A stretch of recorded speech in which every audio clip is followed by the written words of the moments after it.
అసలు వీళ్ళందరిని అరెస్ట్ చేయడం దేనికి? జగన్మోహన్ రెడ్డి కదా మీ టార్గెట్. ఇప్పుడు కూడా జగన్ నామస్మరణ, జగన్ అది చేశాడు, ఇది చేశాడు, ఇది చేశాడు, ఇది చేసి జగన్మోహన్ రెడ్డిని తీసుకెళ్ళి జైల్లో వేయండి. ఎవరు అడిగారు మిమ్మల్ని? ఎవరు ఆపారు మిమ్మల్ని? చేత కావట్లేదా? చేసే దమ్ము లేదా? ఏమి లేదు మీ దగ్గర. జగన్మోహన్ రెడ్డిని తీసుకుని లోపలేయండి. జగన్మోహన్ రెడ్డి ఋషికొండ ప్యాలెస్ అన్యాయంగా కట్టాడు. జగన్మోహన్ రెడ్డి మద్యం కుంభకోణంలో పొద్దున్న నుంచి సాయంత్రం దాకా మద్యం డబ్బులు లెక్క పెడతానన్నాడు తాడేపల్లి ప్యాలెస్లో. ఇంతమంది ఇన్ని కౌంటింగ్ మిషన్లు ఉన్నాయి, సిగ్గు లేకుండా పోస్టులు వేయడం కాదు.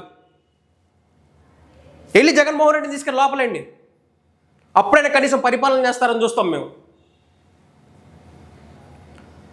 ఒక్క రైతులు అధికారికంగానే 120 నుంచి 150 మంది రైతులు చనిపోయారని చెప్పేసి లెక్కలు చెప్తున్నాయి.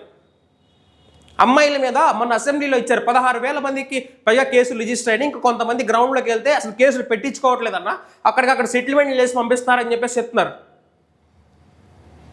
తిరుపతిలో తొక్కిస్లాట్లు, ఎప్పుడు లేని తొక్కిస్లాట్లు, స్టాంపేడ్లు, లేకపోతే గోవుల హత్యలు ఇవి జరుగుతున్నాయి తప్పించి రాష్ట్రంలో ఏమైనా బాగుపడేది కనపడుతుందా?